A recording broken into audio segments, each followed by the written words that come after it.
한 번 더 하겠습니다. 주의 이름으로 축복합니다.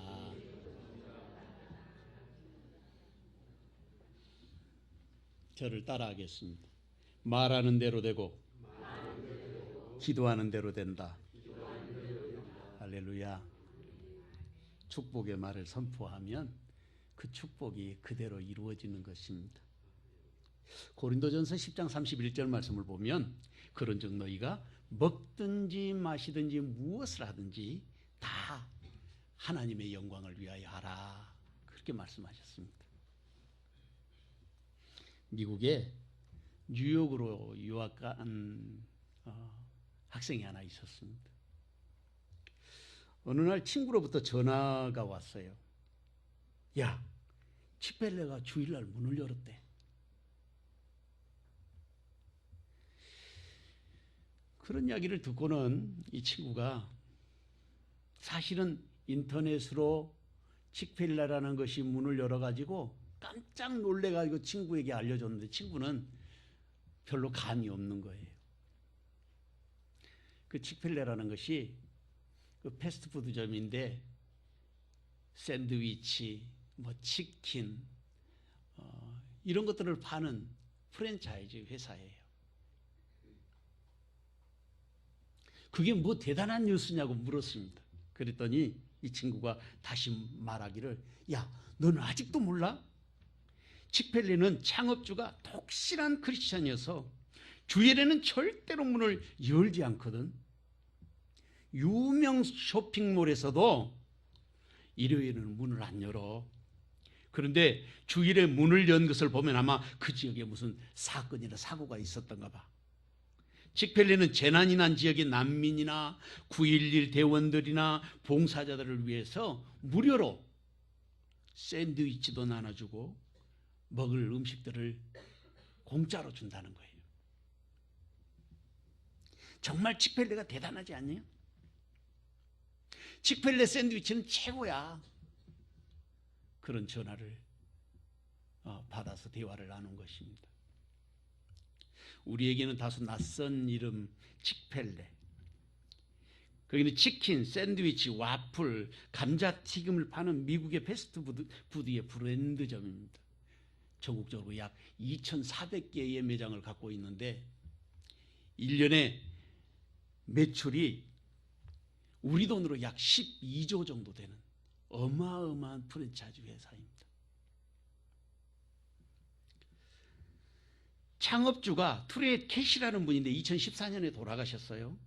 홈페이지에 일요일에 문 닫는 이유를 설명하고 있는데 6일 동안 열심히 일하고 주일에는 예배드리고 쉬는 것이 당연한 것이라고.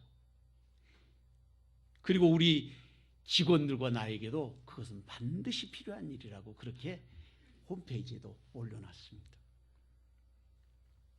보통 유명한 쇼핑몰은 주일날 문을 닫으면 임대를 안 해주는데 치펠레는 어느 곳이든지 쇼핑몰에서 서로 입점을 하게 해주려고 애를 쓴다는 거예요.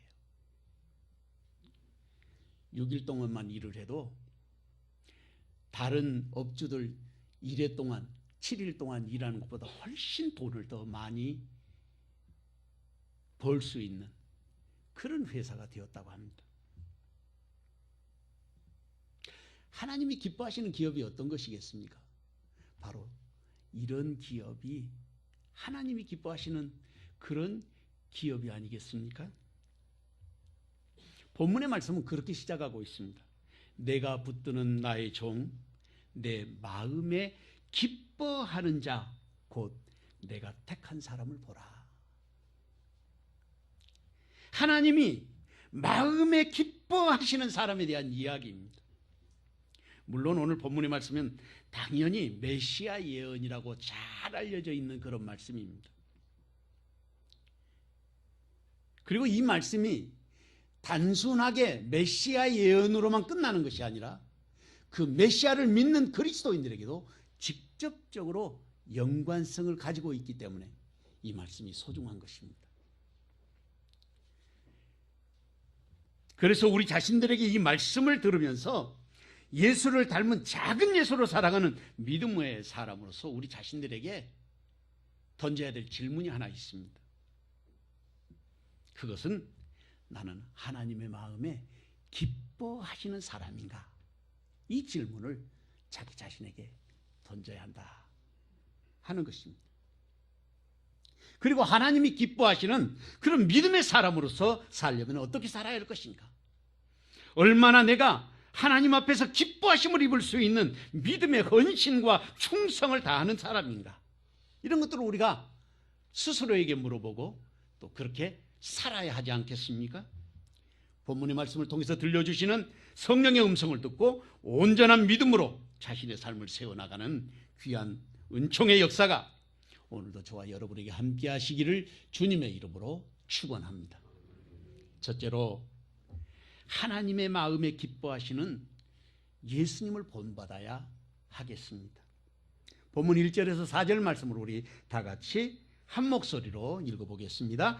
내가 붙드는 나의 종 내 마음에 기뻐하는 자 곧 내가 택한 사람을 보라. 내가 나의 영을 그에게 주었은즉 그가 이방의 정의를 베풀리라. 그는 외치지 아니하며 목소리를 높이지 아니하며 그 소리를 거리에 들리게 하지 아니하며 상한 갈대를 꺾지 아니하며 꺼져가는 등불을 끄지 아니하고 진실로 정의를 시행할 것이며 그는 쇠하지 아니하며 낙담하지 아니하고 세상의 정의를 세우기에 이르리니 섬들이 교훈을 앙망하리라. 아멘. 본문의 말씀은 메시아 예언입니다. 메시아를 보내주실 것이라고 하는 하나님의 그 약속의 말씀입니다. 수많은 믿음의 선진들도 이 말씀이 메시아 예언이라고 말씀하고 있습니다.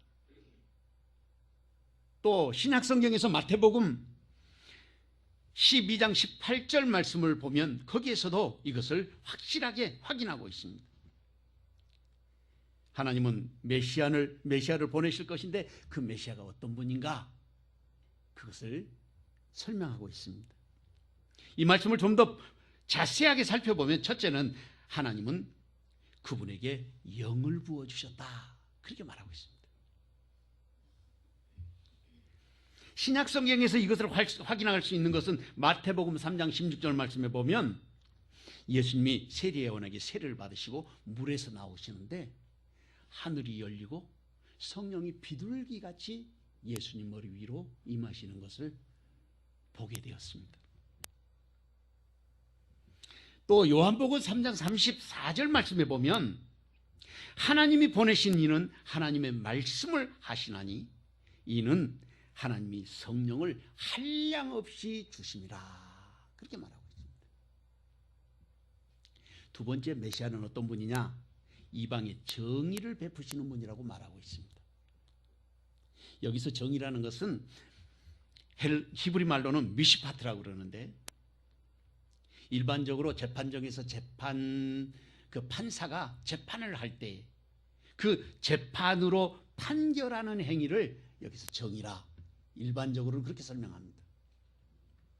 그러나 본문의 말씀이 가지고 있는 의미는 하나님의 속성에 속하는 것이기 때문에 결국 우리가 하나님 앞에 나가서 심판대에 섰을 때 하나님이 인정해 주시는 것을 정의라고 하는 것입니다. 그런데 그 정의는 세상의 그 어떤 것으로도 안 되는 거예요. 인간의 기준으로 윤리적으로 도덕적으로 우리가 아무리 바르게 살아도 타락한 인간은 하나님 앞에서 인정받을 수 없습니다. 그래서 그 길을 열어주셨는데 바로 예수님이 나를 위해서 십자가에 달려 돌아가시고 사흘 만에 부활하셔서 하나님 보좌 우편에 계시다고 하는 사실을 믿는 그 믿음으로 우리가 하나님 앞에서 의롭다 하심을 받는데 오늘 그것을 본문에서 미시파트라 그렇게 말하는 거예요. 세 번째로는 그리스도로 오신 예수님은 그 정의를 절대적인 자비와 긍휼하심을 통해서 이루실 것이라고 설명하고 있습니다. 그것을 본문 3절 이하에서 설명하고 있는데 우리를 뭐라고 말하냐면 상한 갈대고 꺼져가는 등불이라 그렇게 말하는 거예요. 우리는 상한 갈대, 쓸모없는 존재라는 것입니다. 꺼져가는 등불은 아무 쓸모없지 않습니까? 그런데도 불구하고 진실로 정의를 시행할 것이며 3절 하반절에 그렇게 말하고 있죠. 그는 쇠하지 아니하면 낙담하지 아니하고 세상에 정의를 세우기에 이르리니 섬들이 그 교훈을 앙망하리라고 말씀하고 있습니다. 정말 놀라운 예수님의 사랑을 여기서 말하고 있는데 우리 쓸모없는 인생들을 보고도 낙담하지 아니하시고 쇠하여지지 아니하시고 예수님께서 지극한 사랑으로 우리를 구원하시는 그 사랑의 현장을 오늘 본문 3절 하반절부터 4절까지 설명하고 있는 것입니다. 하나님의 정의가 바로 여기에서 출발하고 있는 거예요. 쇠하여지지 않고 약해지지 않았다는 거예요. 우리를 사랑하는 마음이. 그리고 낙담하지 않으셨다. 낙심하지 않았다는 거예요. 우리가 죄 속에 살고 잘못된 길을 걸어도 주님은 우리를 끝까지 사랑해 주셨다고 하는 그 긍휼과 절대적인 주님의 자비하심이 바로 구원의 출발점이 되는 것입니다. 하나님의 정의의 출발점. 그것을 하나님의 비밀이요 하나님의 신비라 성경은 그렇게 말하고 있습니다. 우리가 예배를 워십이라 그러는데 워십 두 개의 단어가 합해져서 한 단어를 이루고 있는데 워십의 앞부분에 월스라는 말은 가치라는 뜻이에요. 가치 있는 것, 소중한 것. 뒤에 십이라는 것은 어떤 지위나 관점이나 또는 정신 그런 세계를 말하는데 바로 워십이라는 것은 우리에게 있어서 가장 가치 있는 의미를 주는 그런 의미가 바로 의미를 주는 것이 바로 워십이다. 예배다. 그렇게 말하고 있습니다. 하나님이 그래서 우리가 예배하는 것을 가장 기뻐하시는 거예요. 이스라엘 백성들을 애굽에서 구원해내실 때에 하나님께서 모세의 입에다가 하나님의 말씀을 넣어주시면서 이스라엘 백성들을 보내라고 말씀하실 때에 뭐라고 말씀을 전하냐면 내 백성을 가게 하라. 저들로 나를 섬기게 하리라. 따라해 보겠습니다. 내 백성을 가게 하라. 저들로 나를 섬기게 하리라. 하나님이 우리를 부르신 목적이 여기 있어요. 예배하기 위해서. 그렇기 때문에 우리는 언제든지 하나님을 사랑하고 사모하는 마음으로 주님 앞에 나올 때 우리의 마음의 자세가 언제나 예배하는 거룩하심에 나를 드리고 그 예배할 때 하나님의 임재하심이 우리에게 임하게 되는 것입니다. 헨리 포드라고 하는 이름을 우리가 잘 알지요.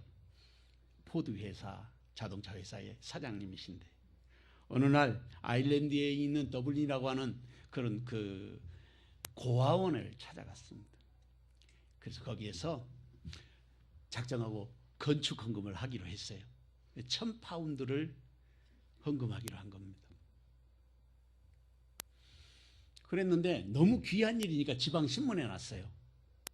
신문에 뭐라고 났냐면 2만 달러를 헌금하기로 했다 하고 공고가 나온 것입니다. 신문에 뉴스로 제공이 된 거예요. 그 고아원 원장이 이게 아닌데 잘못 나온 거죠.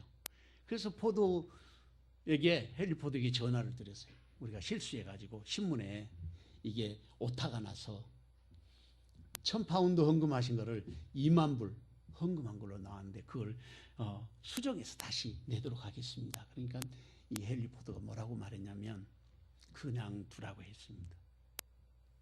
그리고 그 원장에게 뭐라고 말씀을 하셨느냐면 헌당할 때 헌당 문구에 그렇게 써주세요. 헨리 포드의 뜻으로 건축한 것이 아니라 하나님의 뜻으로 건축하게 되었습니다. 자기는 1,000파운드 헌금하기로 했는데 하나님은 2만 불 헌금하라고 했다는 것이죠.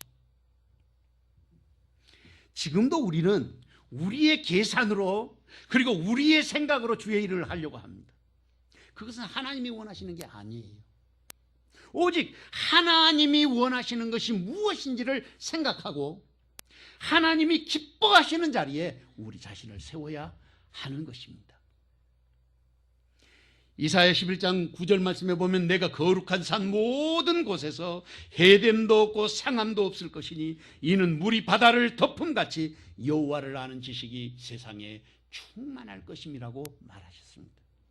사랑하는 성도 여러분, 여호와를 아는 지식이 세상에 충만할 것이라고 했는데 그 지식이 무엇입니까? 예수님의 소원대로 계시를 받아서 아버지를 아는 것이 바로 그 지식이 아니겠습니까? 누가 예수님처럼 아버지를 기뻐하는, 아버지의 기뻐하시는 믿음의 사람이 되어야 하겠습니까? 누가 예수님처럼 약속하신 성령으로 충만함을 받아야 하겠습니까? 누가 예수님을 닮아서 약하여지지 않고 낙심하지도 않고 긍휼의 마음을 가져야 할 사람입니까? 그 자리에 주님은 지금 저와 여러분을 부르고 계시는 것입니다. 이 귀한 종이 시간 저와 여러분에게 함께 하시기를 주님의 이름으로 축원합니다. 둘째로, 하나님이 의로 부르신 예수님을 본받는 사람이 되어야 하겠습니다. 본문 5절에서 7절 말씀을 다 같이 한 목소리로 읽어보겠습니다. 하늘을 창조하여 펴시고 땅과 그 소산을 내시며 땅 위의 백성에게 호흡을 주시며 땅에 행하는 자에게 영을 주시는 하나님 여호와께서 이같이 말씀하시되 나 여호와가 의로 너를 불렀은즉 내가 내 손을 잡아 너를 보호하며 너를 세워 백성의 언약과 이방의 빛이 되게 하리니 내가 눈먼 자들의 눈을 밝히며 갇힌 자를 감옥에서 이끌어내며 흑암에 앉은 자를 감방에서 나오게 하리라. 아멘. 본문 말씀에서 하나님은 어떤 하나님이신가를 말하고 있습니다. 말씀을 더 구체적으로 좀 살펴보면 첫째는 하나님이 창조주 하나님이시라는 것입니다. 물론 우리는 다 알고 있어요. 잘 아는 사실입니다. 그런데 하나님은 그것을 반복하여 지금 말씀하고 있습니다. 그 이유가 무엇이겠습니까? 인생들은 하나님의 창조주라고 하는 사실을 알면서도 망각하며 살아갈 때가 너무 많습니다. 그러니까 하나님은 성경을 읽어보면 반복해서 내가 하나님이다, 내가 너를 구원하여 낸 여호와 하나님이라, 그렇게 계속해서 말씀하고 계시는 거예요. 하나님이 하늘을 창조하여 펴시고 땅과 그 소산을 내셨다고 말씀하셨습니다. 여기에 창조하셨다는 말은 히브리 말로는 바라라고 그럽니다. 바라. 그런데 이 바라라는 말은 어떤 물건을 만들었다는 그런 의미와는 전혀 차원을 달리하는 하나님에게만 속한 단어예요. 이 만들다라고 하는 단어가 히브리 말로 또 두 개가 더 있는데, 하나는 야차르라는 말이고 다른 하나는 아사라는 말인데, 쉽게 말하면 진흙을 가지고 잘 다듬어서 그릇을 모양을 만들고 그리고 구워서 그릇이 되는 것처럼 있는 재료를 가지고 뭘 만드는 것이 야차르하고 아사라는 뜻입니다. 근데 여기 바라라는 말은 무슨 뜻이냐면 그 원재료를 만드시는 걸 말하는 거예요. 원재료, 아무것도 없는 것, 그것을 라틴어로는 엑스 니힐로라 그러는데 전혀 아무것도 없는 것에서 하나님이 만들어내시는, 창조한다, 그걸 바라라 그래요. 이게 창세기 1장의 1절 말씀에 나오는 내용이에요. 브레시트 바라 엘로임 웨드 하 아레츠 웨드 하샤마임. 하나님께서 하늘과 땅을 지으셨다, 그런 뜻이란 말이죠. 둘째로는 땅 위의 백성에게 호흡을 주셨다는 것입니다. 그러니까 우리가 숨 쉬는 것도 하나님의 은총이라는 게, 하나님의 선물이에요. 1년 전에 제가 작년 연초에 말씀을 전하면서 우리가 숨 쉬는 이 산소, 그게 한 번 숨 쉴 때마다 얼마 정도 우리가 들이쉬고 내쉬냐면 이게 한 200cc 되잖아요. 우리가 한 번 들이쉴 때마다 450cc 정도를 들이쉬고 내쉽니다. 그런데 1분에 그러면 몇 번 정도 들이쉬었다가 내쉬느냐면 1분에 15번 정도 들이쉬고 내쉬고 하는 거예요. 이건 학자들이 연구한 거니까. 그래서 제가 450cc 정도 되니까 산소값이 얼마인가 찾아봤어요. 쿠팡에 보니까 816ml짜리 그 스프레이 있잖아요. 모기향 같이 이렇게 뿌리는 거. 그런 스프레이로 만들어졌는데 하나에 쿠팡에서 5,000원 해요. 산소를. 그 도매가잖아요. 1분에 15번 쉬니까 우리가 한 10번 정도만 해도 1분에 얼마가 필요하냐면 1분에 들어가는 돈이 5만 원이에요. 10번으로 잡으면. 근데 5만 원에서 한 7만 원 정도 들어가지 않을까 싶어요. 1분에. 그럼 10분이면 50만 원에서 70만 원 정도 돼요. 24시간을 제가 계산해 보니까 하루에 필요한 돈이 얼마 정도 되냐면 약 7,200만 원에서 1억 정도 필요해요. 우리가 숨만 쉬는데 하루에 여러분들이 사용하는 산소값이 1억이 1억. 1년이면 365억, 10년이면 3,650억. 100년이면 요즘은 100세 시대잖아요. 100년이면 3조 6,500억 원어치를 우리가 숨으로 쉬는 것만. 그래서 하나님의 말씀을 찾아봤어요. 우리가 정말 그렇게 소중한 존재인가. 시편 49편 7절 8절 말씀해 보니까 우리의 생명값에 대해서 이야기하는데 너무나 엄청나서 너희가 영원히 마련하지 못할 것이라. 그만큼 소중한 사람이에요. 한번 따라해 보겠습니다. 나는 소중한 사람입니다. 할렐루야. 그래서 예수님이 도저히 우리로서는 능력이 안 되니까 예수님이 세상에 오신 거예요. 뭘 위해서? 나를 구원하기 위해서. 호흡을 주셨다는 거예요. 그것이 축복이에요. 그게 은총입니다. 하나님의 선물이에요. 충청북도 음성군 맹동면에 가면 꽃동네라고 하는 곳이 있습니다. 꽃동네를 이루게 하신 할아버지가 계십니다. 그 할아버지 이름이 최기동이라고 하는 분입니다. 그분을 기념하기 위해서 그 꽃동네 앞에 전 들어가 보지는 않았고 앞에 이렇게 갈 때 보니까 큰 돌에다가 써놨어요. 얻어먹을 힘만 있어도 그것은 주님의 은총입니다. 오늘 우리는 얻어먹을 힘이 아니라 그보다 더 많은 것을 가지고 살지 않습니까? 그게 주님의 은총이에요. 주님의 사랑이에요. 호흡하는 순간순간마다 주님의 은총이고 하나님의 선물이라는 사실을 감사하면서 우리가 살아야 하지 않겠습니까? 그것이 믿음의 사람들의 삶의 자세입니다. 세 번째로는 땅에 행하는 자에게 영을 주셨다 그랬습니다. 예수님에게 주신 것처럼 하나님이 우리에게도 주시지 않았겠습니까? 영을 주셨다는 것이 우리에게 또 선물이에요.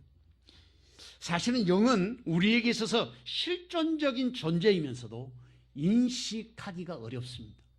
만질 수도 없고 볼 수도 없는 존재가 영이라는 것입니다. 보이지 않는 영역에 속한 거예요. 그럼에도 불구하고 성경에서는 분명하게 우리가 영적인 존재라고 말씀하고 그리고 그 영에 성령께서 내주하신다는 거예요. 성령 하나님께서 우리와 함께 하시는 거예요. 그걸 임마누엘이라 그렇게 말하지 않습니까? 다시 본문의 말씀으로 돌아가서 6절 이하의 말씀을 보면 나 여호와가 의로 너를 불렀은즉 내가 내 손을 잡아 너를 보호하며 너를 세워 이 백성의 언약과 이방의 빛이 되게 하리니 내가 눈먼 자들의 눈을 밝히며 갇힌 자를 감옥에서 이끌어내며 흑암에 앉은 자를 감방에서 나오게 하리라 그렇게 말씀하셨습니다. 그러니까 하나님께서 예수님을 부르셨다는 말씀에서 영적인 원리를 하나 발견할 수 있습니다. 그것은 예수님이 여호와의 의로 부르심을 받았다는 거예요. 예수님이 부르심을 받을 때 여호와의 의로 부르심을 받았다 그렇게 말하고 있습니다. 그래서 하나님이 부르신 부르심의 원리에 따라서 예수님께서도 십자가의 도를 따라서 우리를 예수님이 그 원리에 따라 부르고 계시는 거예요. 그래서 예수님께서 십자가에 달려 돌아가시고 3일 만에 부활하셨는데 바로 나를 위해서 그렇게 하셨다는 것을 믿으면 그것을 의롭다 하시는 거죠. 우리가 예수님을 영접할 때 그 믿음을 의롭다 해주시는 거예요. 우리가 의로운 것이 아니라 예수님 때문에 우리가 의롭다 하심을 받는 것입니다. 그것을 신학적으로는 칭의라 그래요. righteousness. 의롭다 하심을 받는 거예요. 우린 다 죄인이에요. 언제까지? 주님 오시는 그날까지. 그리고 우리는 의롭다 하심을 받으며 살아가는 것입니다.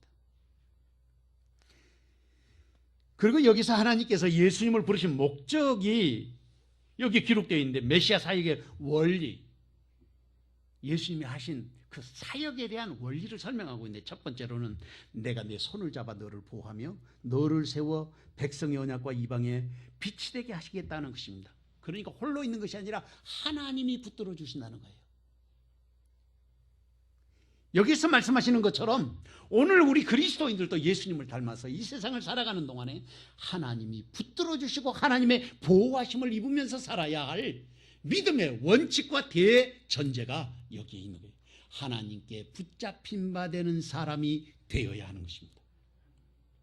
두 번째로는 내가 눈먼 자들의 눈을 밝히며 갇힌 자의 자를 감옥에서 이끌어내게 하신다고 했는데, 눈먼 자라는 말은 두 가지 이중적인 의미가 있는데, 하나는 육신적으로 눈먼 자를 말하기도 하고 다른 하나는 영적으로 눈먼 자를 말하는 것입니다.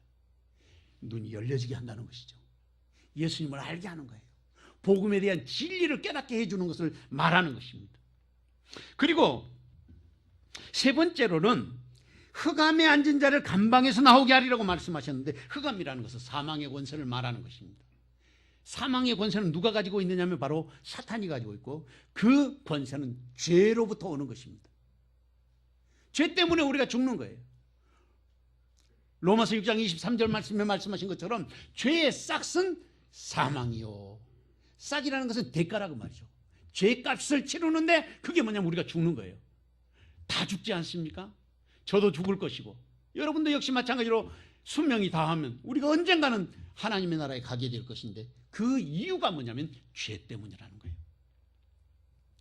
그런데 여기에서 한 가지 더 큰 하나님의 은총이 있는데, 여기에 뭐라고 말씀하고 있느냐면 흑암에 앉은 자를 감방에서 나오게 하겠다는 거예요. 이 말은 뭘 말하냐면 죄의 권세를 파괴하고 사탄의 능력을 완전히 파쇄시키고 우리에게 생명을 주실 것을 말씀하고 있는 것입니다. 그러니까 죄의 싹은 사망이요, 하나님의 은사라는 것이 기프트인데 선물이라는 말이에요. 하나님이 주시는 선물이 뭐냐면 그리스도 예수 안에 있는 영생이니라. 영원한 생명이 하나님께서 우리에게 주신 선물이라는 거예요. 그러니까 우리의 생명은 주님이신 예수님을 통해서 영생을 선물로 받은 자들입니다. 찬송가 463장 신자되기 원합니다라는 찬송이 있습니다. 이 찬송은 본래 흑인 연가예요. 그런데 이 흑인 연가는 아프리카에 살고 있었던 흑인들이 피부가 검다는 이유 하나로 미국의 노예로 팔려왔습니다. 그럼에도 불구하고 자신들이 그 처참한 상황을 신앙으로 극복하고 그 삶을 노래에다 담아놨습니다. 그게 바로 신자되기 원합니다. 진심으로. 사랑하기 원합니다. 진심으로. 거룩하기 원합니다. 진심으로. 예수 닮기 원합니다. 진심으로. 이런 노래를 부르고 있어요. 노랫말을 가만히 음미하면서 찬송 부르는 그들의 영감에 동참해보지 않으시겠습니까? 어떻게 그들은 그런 신앙의 고백을 하면서 살 수 있었을까?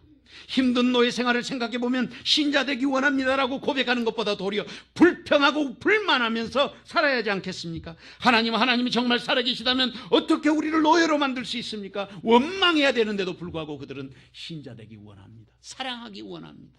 거룩하기 원합니다. 예수님을 닮기 원합니다. 이렇게 고백하고 있단 말이죠. 멀고 먼 아프리카 고향에서 자신들을 잡아온 사람들을 저주하고 증오해야 되는 것이 당연한 일이 아니겠습니까? 그럼에도 불구하고 더 깊은 영성의 자리에 서서 그들이 거룩하기를 원합니다. 그리고 예수님 닮기 원합니다. 그렇게 노래하고 있단 말이죠. 어떻게 이런 믿음이 그들의 가슴 속에 차고 넘쳤겠습니까? 누가 노예로 살아가는 그들에게 깊은 영혼의 노래를 부를 수 있게 하신 것입니까? 그것은 바로 하나님께서 주신 약속의 말씀 속에서 찾을 수 있습니다. 내가 내 손을 잡아 너를 보호하며 너를 세워 백성의 언약과 이방의 빛이 되게 하리라고 하는 말씀입니다. 주님 예수님께서도 하나님이 주신 영적인 원리를 따라서 그들을 부르시고 인도하시기에 이런 깊은 은혜의 자리에 나가게 된 것입니다. 그 자리에 주님이 우리도 서 있기를 원하시는 것 아니겠습니까? 로마서 3장 25절에서 26절 말씀을 보면 예수를 하나님이 그의 피로써 믿음으로 말미암아 화목제물로 삼았으니 이는 하나님께서 길이 참으시는 중에 전에 지은 죄를 간과하심으로 죄를 넘어가게 하셨단 말이죠. 자기의 의로우심을 나타내심이니 곧 이때의 자기의 의로우심을 나타내사 자기도 의로우시며 또한 예수 믿는 자를 의롭다 하려 하심이라. 그렇게 말씀하셨어요. 사랑하는 성도 여러분, 하나님이 우리에게 예수님을 보내신 것은 우리가 예수님을 따르는 제자로 살아가기를 원하시기 때문입니다. 누가 하나님의 손을 잡고 하나님의 보호하심으로 세상에 빛이 되어야 하겠습니까? 누가 눈먼 자의 눈을 밝히 보며 갇힌 자를 감옥에서 나오게 하는 사람이어야 되겠습니까? 누가 세상으로 하여금 사망 권세에서 나오게 하는 사람이 되어야 하겠습니까? 주님은 그 자리에 저와 여러분이 서 있기를 원하시는 것입니다. 이 귀한 은총의 시간 저와 여러분에게 함께 하시기를 주님의 이름으로 축원합니다. 셋째로, 하나님이 새 일을 알리신 것처럼 우리도 예수님의 손에 붙잡혀 새 일을 알리는 사람이 되어야 하겠습니다. 본문 8절에서 9절 말씀을 다 같이 한 목소리로 읽어보겠습니다. 나는 여호와이니 이는 내 이름이라. 나는 내 영광을 다른 자에게 내 찬송을 우상에게 주지 아니하리라. 보라, 전에 예언한 일이 이미 이루어졌느니라. 이제 내가 새 일을 알리노라. 그 일이 시작되기 전에라도 너희에게 이르노라. 아멘. 본문의 말씀에서 하나님은 자신이 누구인지 또 말씀하고 계십니다. 나는 여호와니 이는 내 이름이라. 할렐루야. 여호와라는 이름의 뜻이 무엇인지 우리는 잘 알고 있습니다. 나는 스스로 있는 자니라. I am that I am. 나는 나다. I am who I am. 나다 나. 하나님 그렇게 말씀하고 계셔요. 그런데 제가 40년 전에 신학을 하면서 신학대학에서 공부할 때 배우지 못했지만 20세기에서 21세기로 들어서면서 놀라운 사실이, 놀라운 변화가 일어나고 있습니다. 그게 뭐냐면 21세기 들어서면서 예수를 믿는 유대인들이 늘어나기 시작하고 있습니다. 급속도로. 그것을 메시아닉 주라고 합니다. 예수님이 그리스도라고 하는 사실을 이전에는 믿을 수가 없었어요, 그들이. 그런데 지금 이 사람들이 하나님의 말씀을 이해하기 시작했어요. 알고 보니까 예수가 유대인이었던 거예요. 알고 보니까 제자들이 유대인이었습니다. 그래서 이 사람들이 그것을 깨닫기 시작해요. 그리고 주님 앞에 돌아오기 시작하고 있습니다. 이 말씀은 하나님께서 바울 사도를 통해서 로마서 9장, 10장, 11장, 그 중에서도 특별히 11장 25절, 26절 말씀에 예언으로 나타나 있는데, 이방인의 충만한 수가 들어오기까지는 이스라엘의 더러는 우둔하게 된 것이라. 그리하여 온 이스라엘이 구원을 받으리라. 그렇게 말씀하고 있습니다. 이 말씀은 무슨 뜻이냐면 이방인의 충만한 수가 들어올 때까지는 유대인들이 예수님을 믿지 않을 거라는 뜻이에요. 그런데 이방인의 충만한 수가 들어오면 그때부터 유대인들이 예수를 믿기 시작한다는 것입니다. 유대인들은 시자를 싫어한다고 그랬어요. Christ, Church, Cross. 그러니까 그리스도라는 말, 그 다음에 교회라는 말, 그리고 십자가라는 말을 싫어해요. 그런데 그 의식이 바뀌어지고 있어요. 놀랍지 않습니까? 2000년 동안 핍박을 받아왔던 유대인들이기에 예수는 자기들과 상관없는 사람인 줄 알았습니다. 알고 보니까 그런데 예수가 메시아이고 예수가 그리스도라는 사실을 인정하기 시작하고 있단 말이죠.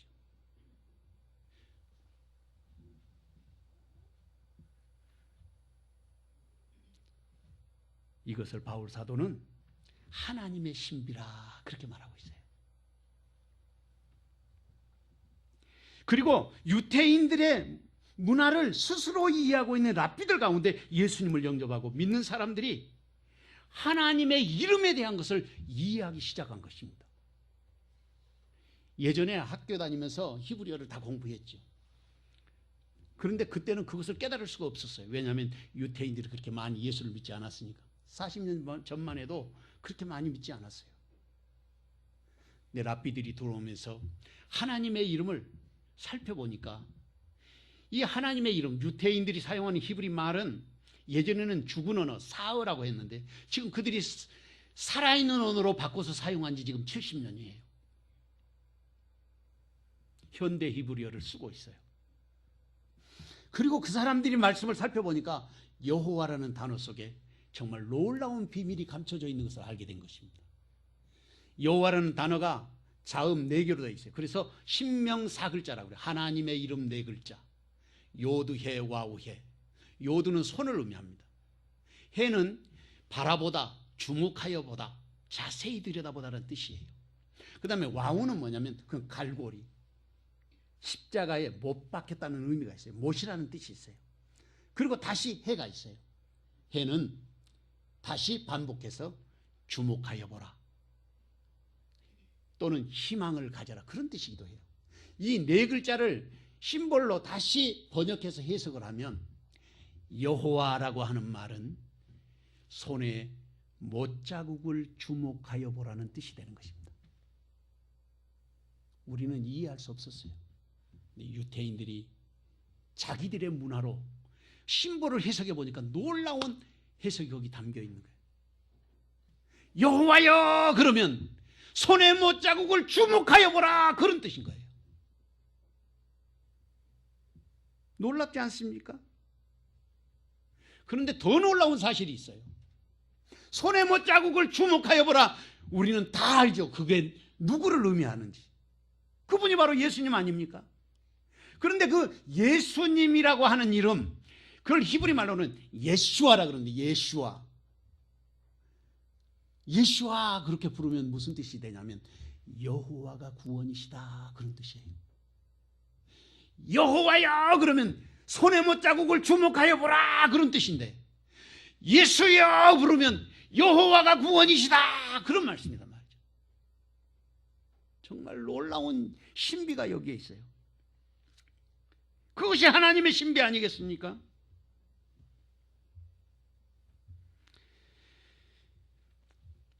그 신비의 중심에 바로 오늘 저와 여러분이 서 있는 것입니다. 그 축복과 은총의 중심에 우리가 서 있는 거예요.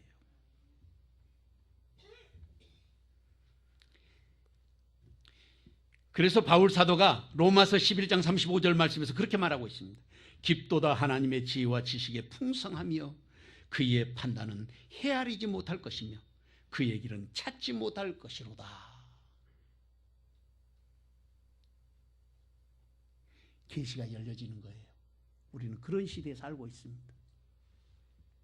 다시 본문의 말씀으로 돌아가서 하나님은 분명하게 말씀하신데 나는 내 영광을 다른 자에게 내 찬송을 우상에게 주지 아니하리라.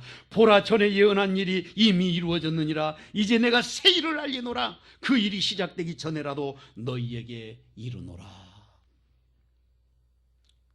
우리는 이미 하나님의 말씀이 이루어진 시대를 살고 있습니다.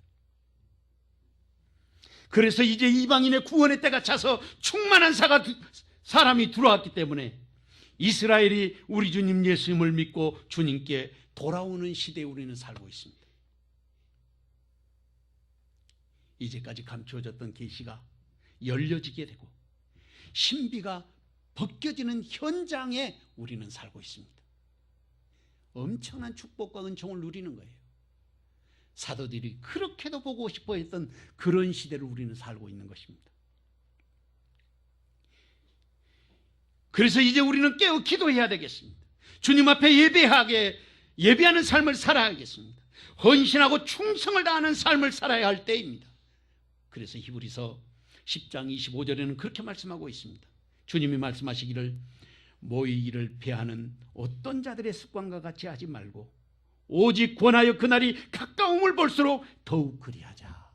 열심히 모이라는 거예요. 열심히 기도하라는 것입니다. 열심히 예배하라는 거예요. 열심히 주님의 성전을 찾으라고 말씀하고 있습니다. 그게 지금 주님이 우리에게 하시는 명령이 아니겠습니까?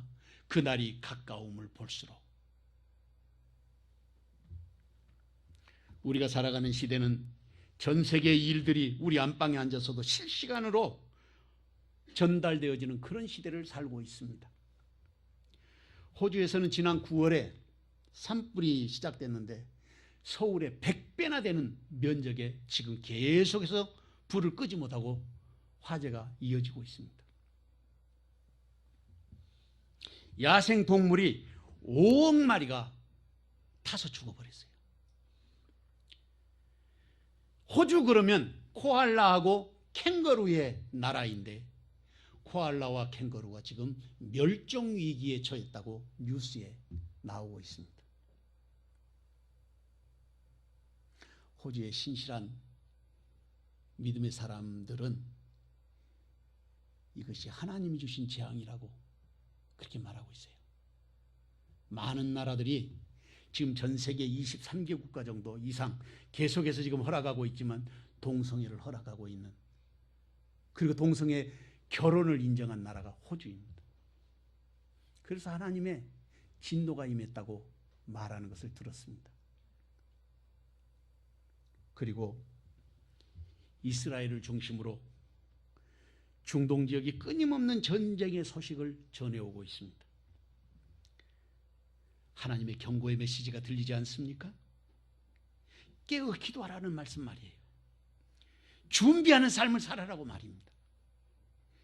그게 주님의 음성입니다.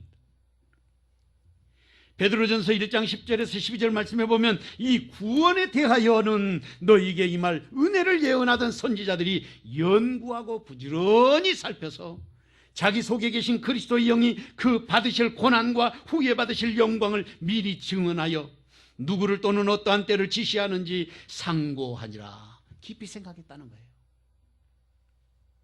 부지런히 살펴서 연구했다는 것입니다. 이 섬긴 바가 자기를 위한 것이 아니요 너희를 위한 것이 계시로 알게 되었으니 이것은 하늘로부터 보내신 성령을 힘입어 복음을 전하는 자들로 이제 너희에게 알리신 것이요 천사도 살펴보기를 원하는 것이라고 했습니다. 사랑하는 성도 여러분, 이제 우리 자신을 살펴야 되겠습니다. 우리 주변과 삶을 자세하게 살펴서 하나님의 음성을 들을 수 있어야 하지 않겠습니까? 누가 여호와의 이름을 부르며 영광을 돌리는 사람이어야 하겠습니까? 누가 새 일을 알리는데 참여하는 사람이 되어야 하겠습니까? 누가 하나님이 기뻐하시는 사람이어야 하겠습니까? 그 자리에 주님은 지금 저와 여러분이 서 있기를 원하시는 것입니다. 이 귀한 종이 시간 저와 여러분에게 함께 하시기를 주님의 이름으로 축원합니다. 사랑하는 아버지 하나님, 오늘도 말씀으로 우리에게 지혜 주시고 하나님의 음성을 듣게 하여 주신 것을 감사합니다.